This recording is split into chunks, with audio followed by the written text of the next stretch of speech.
There's a lot of money sloshing out the door.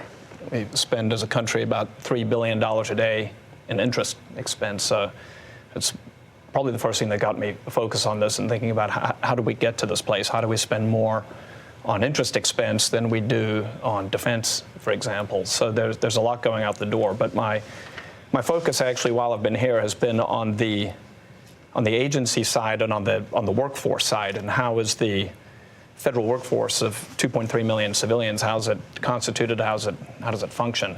There are 259 discrete departments in the federal government. One of the things we did was we did an ontology of the full federal government using AI and brute force to map out 16,000 boxes on the federal government org chart. And then it's how do we get this to be efficient? For example, at the federal government, one of the things we've learned is you've got 4 payroll processors in the federal government. So 2.3 million employees get paid. They get paid through 4 payroll processors. One is in the Department of Interior. One is in the Department of Agriculture. They actually do very good work at this team at the Agriculture Department. But it's at the Agriculture Department.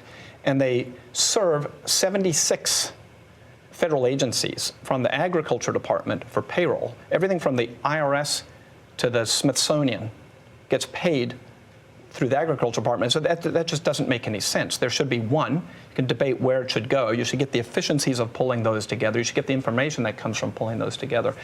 So that's what we're facing on the workforce front. And you made the comment about shooting from the hip, and I want to just talk about that for a moment. No, it's just what critics say. Yeah, it couldn't be further from the truth. So I want to talk about what we're doing with these restructuring plans. This is, we literally go in, and we're doing this mostly at nights and over the weekends, with the secretaries of these agencies and their senior staff. And we're going line by line, in employee org charts, line by line from the bottom up, talking about every function. Is it duplicative? Yes. Okay. What are we going to do with these 40 communications officers? We don't need 40. How many do we need? How are we going to consolidate them? What's the right team to pull that together? And it is happening at the highest level, and it is line by line, box by box on these org charts. With these secretaries? Absolutely. The secretaries and their senior staff, and also, really importantly, senior career staff. And I've got to say, I think all of us have been, it's been an amazing experience. There are some very, very smart, hard-working people who are career civil servants, and they're involved in these conversations as well to build out these plans for what these organizations should look like. Tom Krause, working at Treasury, you are having access to the payment system, oversees all the outgoing payments. Essentially, those payments were going places we didn't know where they were going, right? Yeah, unfortunately, that's the case, Brett. We're serving 580 plus agencies. And up until very recently, effectively, they could say, make the payment, and Treasury just sent it out as fast as possible. No verification.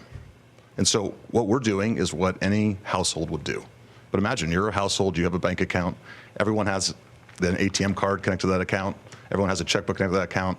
It's not just your children, it's not just your parents, it's your in-laws, it's your extended family, and they all can go to the account and disperse funds. No questions asked, no justification, no verification. And so all we're trying to do is put in basic controls.